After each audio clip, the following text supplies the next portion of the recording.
religious life? Well, I'm pretty sure after hearing these words of encouragement by the two deacons, you would be inspired. Hi there, my name is Joshua Van Slijkman, and I'm happy to be joined today with the newly ordained deacons, Deacon Berchmans and Deacon Joel. Welcome to our program, deacons. Thank you. First of all, I must say congratulations on your ordination. Thank you. One step closer to the priesthood. I'm going to ask the both of you to explain to me, how did you feel at your ordination? How did you feel becoming one step closer to the priesthood?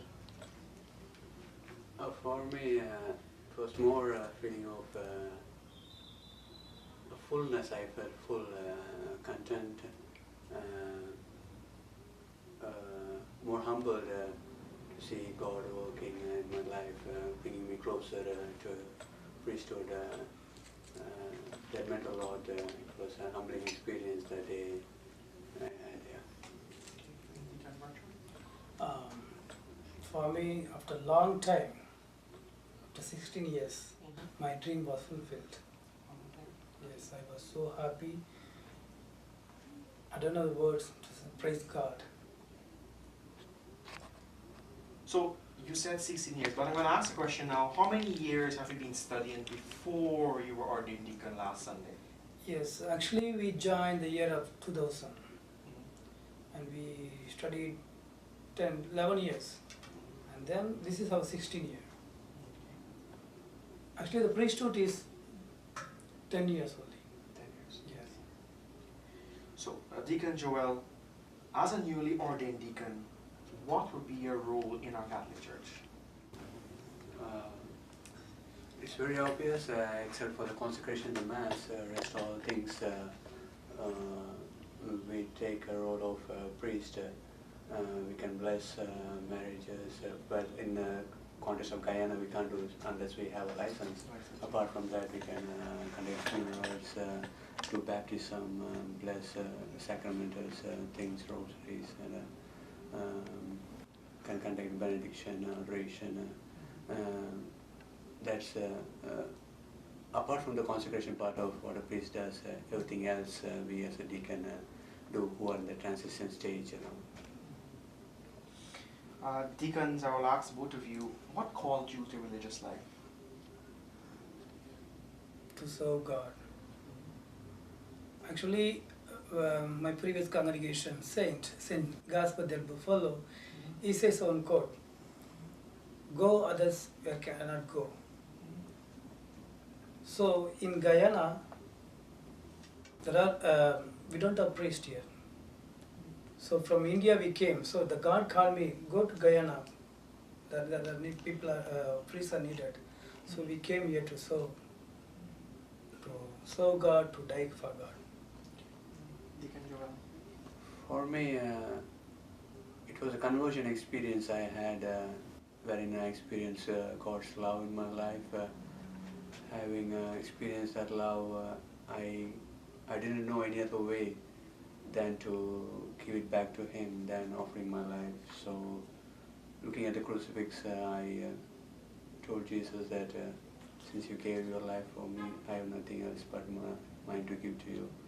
And that's the love of God and mercy of God that I experienced in my personal life. That was propelled me to be joined in religious.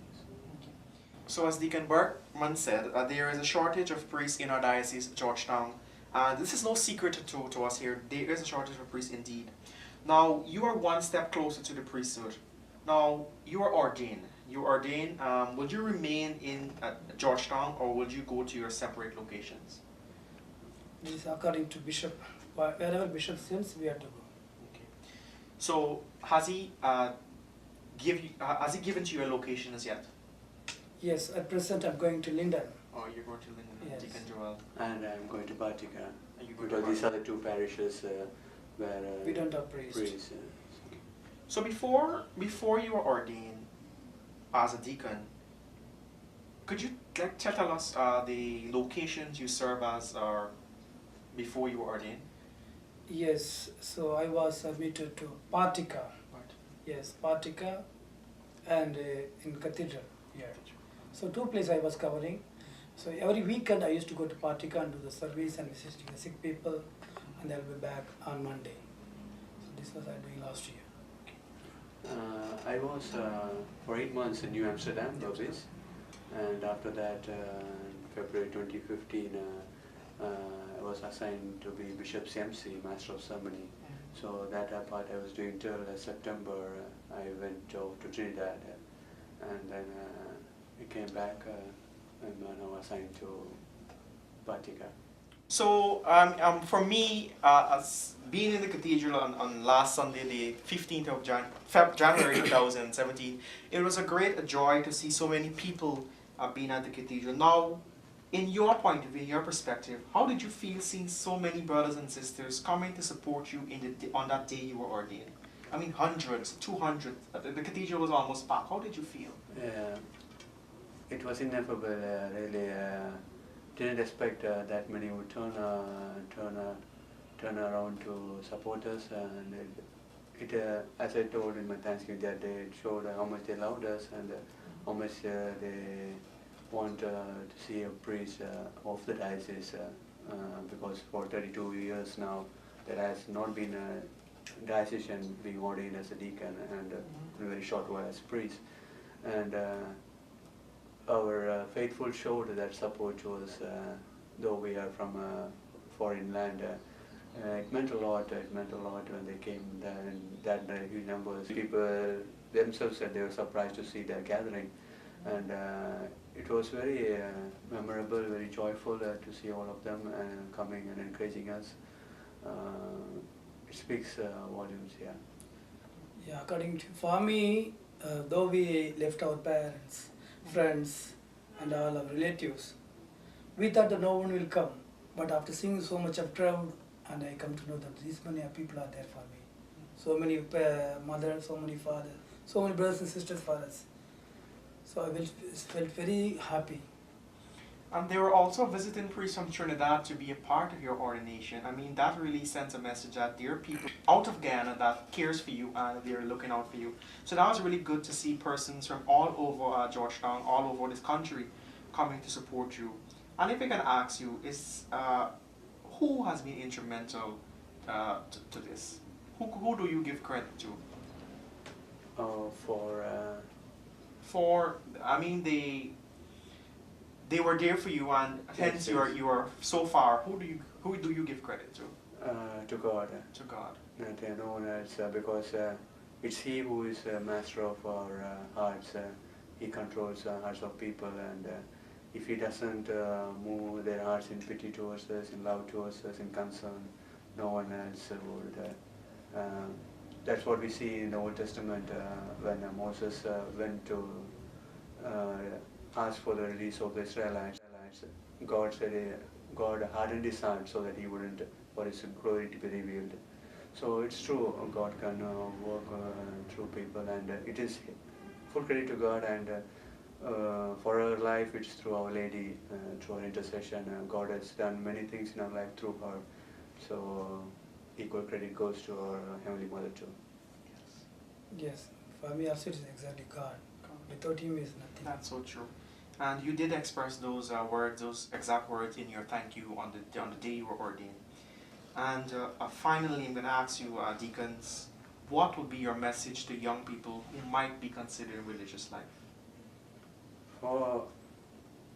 Since I've been in a couple of parishes, I know there are a couple of people, youngsters, who during their childhood days and growing up as adults, somewhere deep within them had a spark to give a try to this life, but due to their peer pressure and other things, they just showed up through the kind according to the current.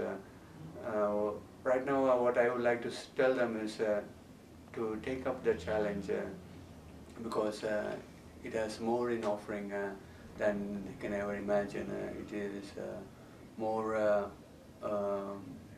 fulfilling and more nourishing, and the joy which they look for other things, other careers, Of course, not all are, but there are certain people out there who have their God has instilled in them, but due to their environment's atmosphere they are in, they are not giving food to that desire. And I would recommend that they overcome that, because they have been created in God's image and God has a plan for them. If you are going to go apart from that plan, it won't be a fruitful life for them. Whatever they do, it won't be happy. So I encourage them to make that first step. God is always there with His grace. They may find they are unworthy. We are not worthy at all. It's in our unworthiness God calls us to be an example. That's why God's salvific action continues even today. There are many more talented people than us outside in the world, but He has called us who are not that talented or who are not that intelligent to show through our weakest persons like us that God still is there, is a act of love and salvation is still continuing in this world. And so likewise, the youngsters right now, whatever state they may be, if they're nourished, if they had that small spark in them to be, I would encourage them to go ahead and take that first step, and God is there with His grace to see to the end. Yes, each human being, they'll have some dreams to become, I want to become a doctor, I want to become an engineer, like that. So they have to achieve their aim, the goal. They have to go that once instead of wasting the time. So nowadays the people, the youth, they're behind the WhatsApp and all the other things. So instead of wasting the time, you have to concentrate what we want to become. So that is their main achievement. Okay. And I think our young people out there will really like that message. So, deacons, on that note, I thank you. And Bartica and Lyndon, I tell you what, you're having two great deacons there, and please appreciate them. And we would have been happy if they could have stayed in Georgetown, but they have to go to serve you. And these two deacons, I'm pretty sure, will touch many lives in Bartica and Lyndon. Deacon Joel and Berchmans, I thank you very much for taking time off. And it comes September, it's a big day for you, priesthood, and we do wish you all the best on behalf of Catholic Media, and may God bless you, and may you continue to touch many, many more lives during your service to Guyana. Thank you. Thank you.